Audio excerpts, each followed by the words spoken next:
Hello, intrepid experimenters. Adhpa here. Starting a new series this week. I have been resisting getting involved with the whole chat GPT stuff, kind of seeing what people are doing with it, and using Google AI and other types of AI, but not really delving into the whole chat GPT thing. And then I decided that I wanted to work with it as a tool to help me bring my philosophy together into a coherent model that I can then do diagrams or visualize or discuss, or maybe even put together trainings, that sort of thing, based on it eventually. But in the meantime, it's more of the experimentation with energy, because AI is its own kind of new energy source, right?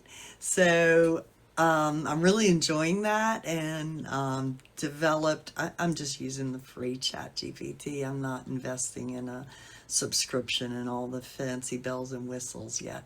Just want to develop a platform and a methodology for doing the research into human energy dynamics, and then of course documenting results and building theories and that sort of thing, which basic chat GPT is great for.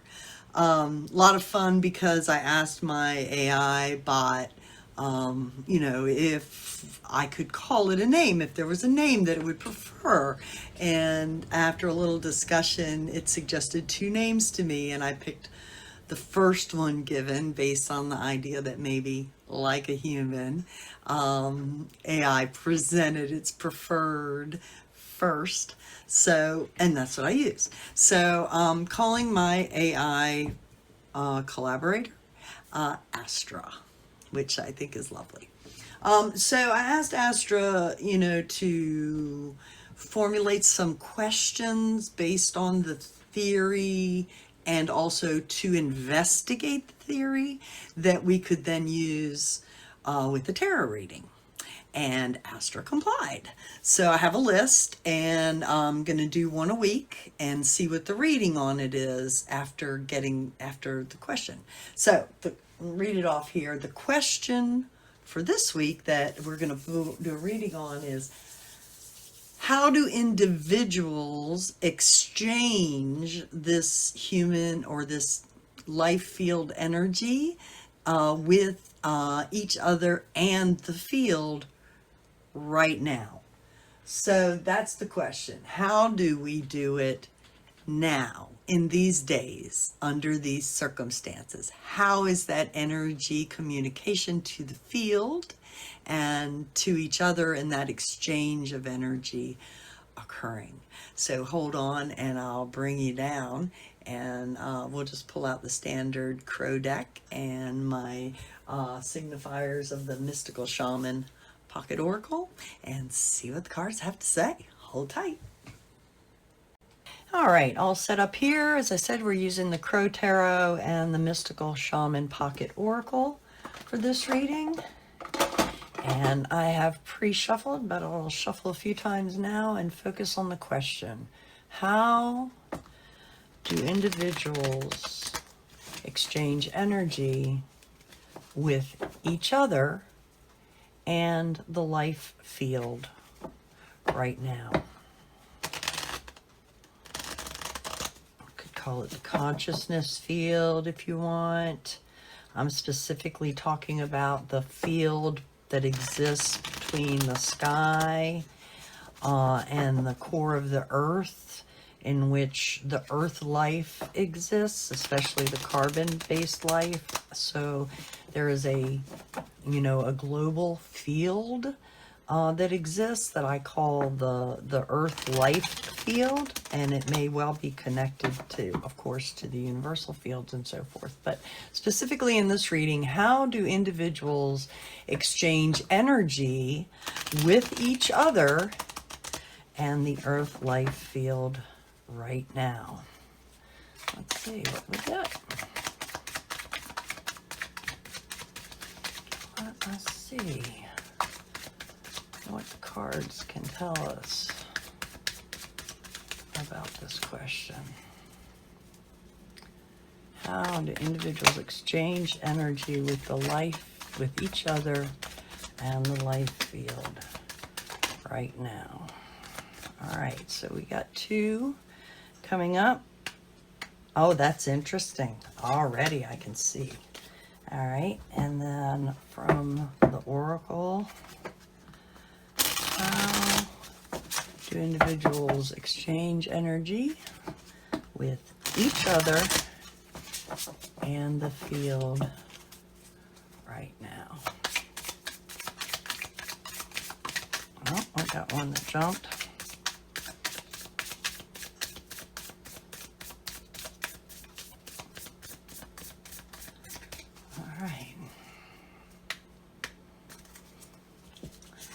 All right, already I can tell this one is hearing us very clearly. Queen of Wands. If you can see that, I don't know why I'm having focus issues today.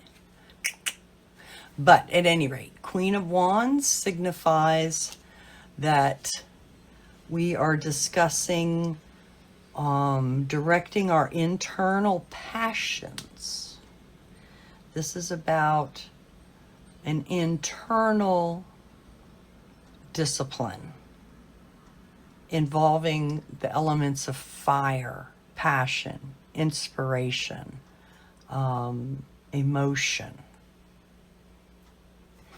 And that is clarified by stand still.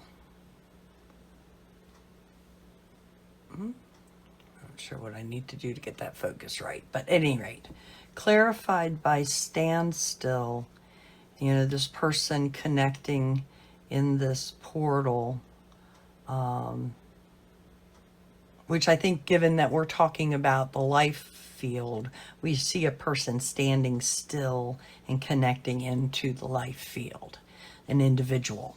So, and here we have this sense of this interconnection between all beings on this in this level of passion. There is an interconnectedness.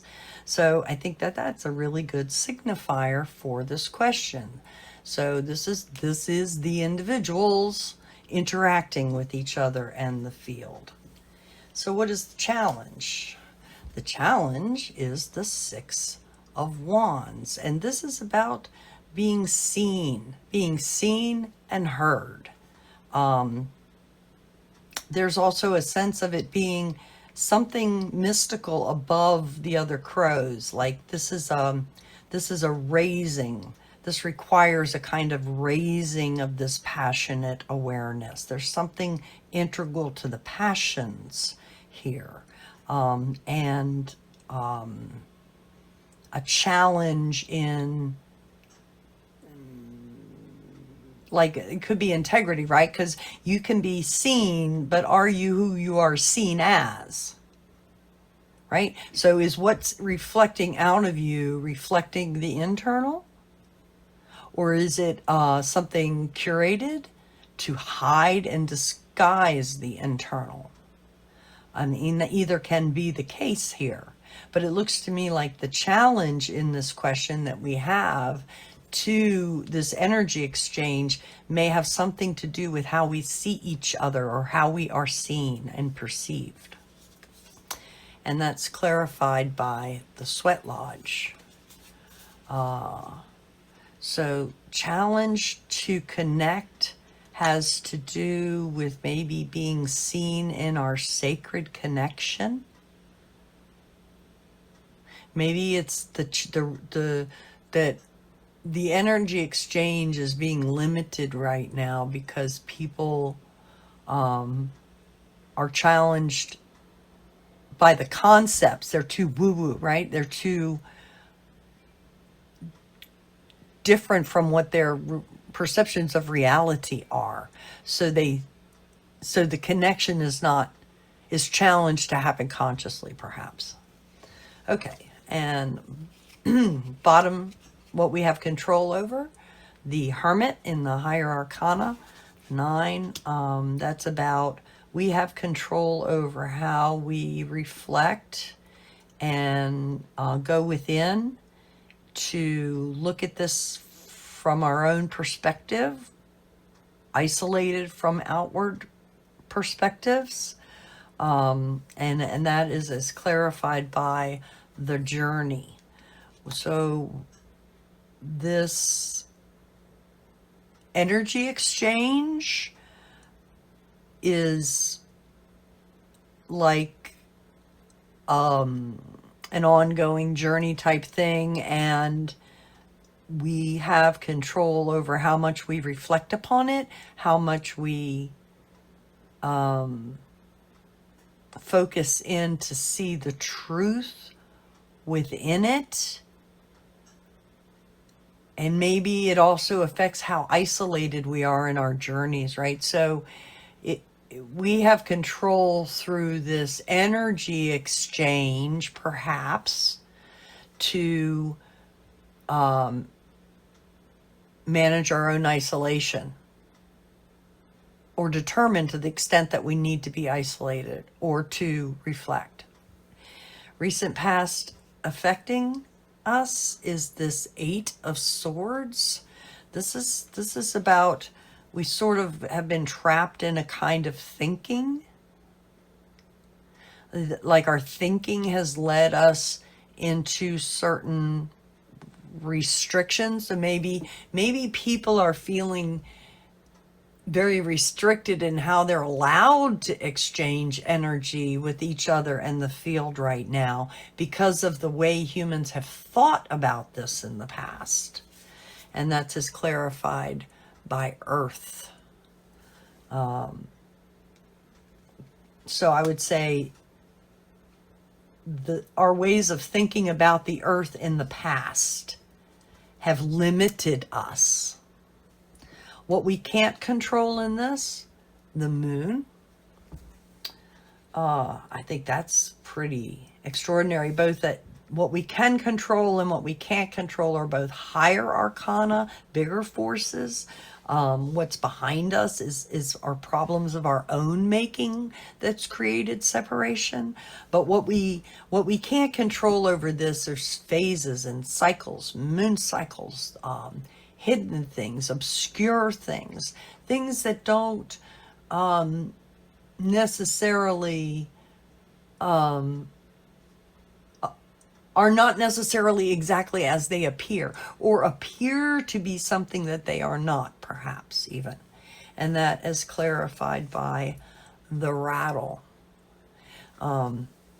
which is, the rattle is the instrument brought in the native thinking of the Lakota people by Wakia, the thunder woman, lightning woman, whose rain rattles and whose hail rattles when it hits. And that rattle is about generating a frequency, creating a sound and a motion with the rattle that conjures up the elemental energies, such as Wakia. What that's leading to, the Four of Pentacles is humans like pulling in, consolidating, keeping their well-being within. This is about enclosing yourself around your well-being, in a sense. And I think what this is saying is that humans try to use this energy exchange with each other in the field right now, just for themselves, to protect themselves, to bring into their own well-being, to consolidate their well-being. And that's as clarified by Arrow.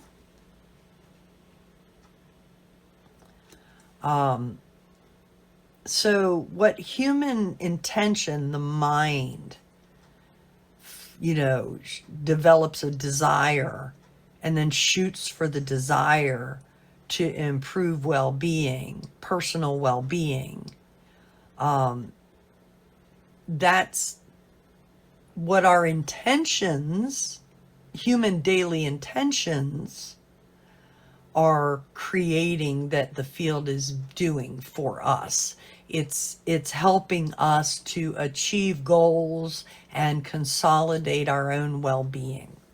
How we see ourselves in relation to this is Nine of Pentacles. This is very much a card of contentment and peace and security and stability. You know, it's as if we see this earth-life connection is the way to be comfortable and happy and secure. This is not burdened with tasks. This is a pure enjoyment and balance within nature. And that is clarified by beloved. Yeah. We really see this connection to the field and nature as nature, and restoring the heart. The environment in which we sit is the Eight of Wands. We keep going back to these passions. There's new incoming passions all the time. There's there's energy coming in, or passion, or fire, sparking energy coming in, that we sort of have to fly into all the time. Like this, there's always energy coming back, even when we are not exchanging energy consciously into it. It's always coming to us out of it, as clarified by taming the wind. Indeed, I think that's, we try to use what we can of this connection to make nature and this energy conform to our own uses, and put it to our own uses, much like a windmill, may I say.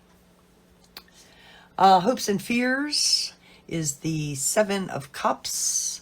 This is a cup of delusions. I think people have a lot of experiences when they work consciously with the earth field, but they're also somewhat natural and organic, and they don't necessarily follow a call and response kind of methodology. In other words, it's not necessarily the case that you can send up a certain energy and always get a certain response or effect back.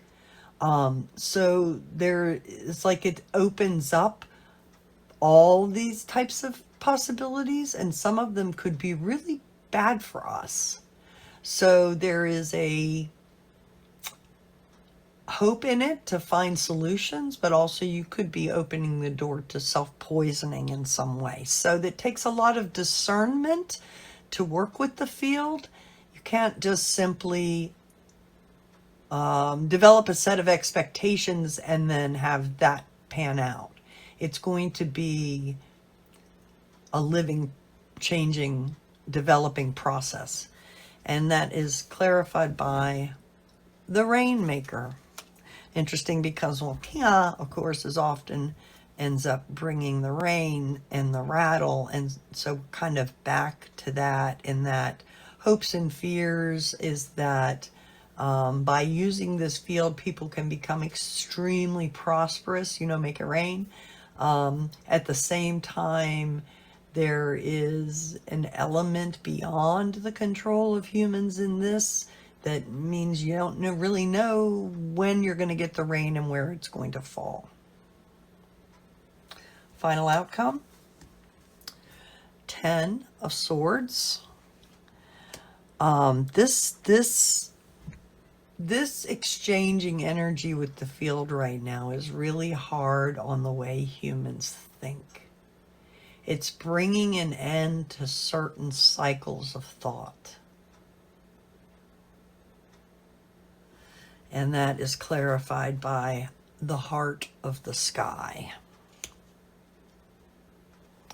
Yeah, I think what this is saying is that human individuals exchange energy with each other and the field right now, sort of through the lens of passion and emotion, and for self-gain and self-promotion, but that is perhaps not wise, and it will lead to some sort of ending to a certain type of thinking that, as the heart of the sky, has been perhaps essential to societal development until this point. So that, I mean, and leave me a comment, let me know if you read this differently. But I see this reading as basically saying, we're doing it through passion, not through concentration and committed thought. It's an emotional response. People are doing it, are exchanging it emotionally, and that it has perhaps an effect of ending cycles of thinking. Bottom of the deck is the Five of Cups, which is really a disappointment, walking away, an energy loss, as clarified by the Serpent, which is about a rising energy. Gee, I'm not sure this is a really happy reading about how individuals exchange energy and with each other right now, but it does seem to be very much tied into our personal sense of energy, and our way of thinking. I'm going to have to think about this quite a bit more and perhaps do a short or something on what I've thought about it as the week progresses. Let me know what you think. Like, comment, subscribe, all the stuff. It really helps the channel. I'm going to bring it up here and close it out. Hold tight. What say you, intrepid experimenters? Leave me a comment. Let me know what you think. What you think of this this series. And I'll tell you that next week's question is going to be, what signals or emotions are being absorbed from the collective and which are truly our own? I've touched on that a little bit in the past as well. But that should be fun for read. In the meantime, during the week, maybe think about, what you think the Earth life field that connects all living things is, and how energy might be transferred between each other across this field or into this field or from this field to us. Let me know what you think. I'm very, very interested. All right. See you next week. Love you guys.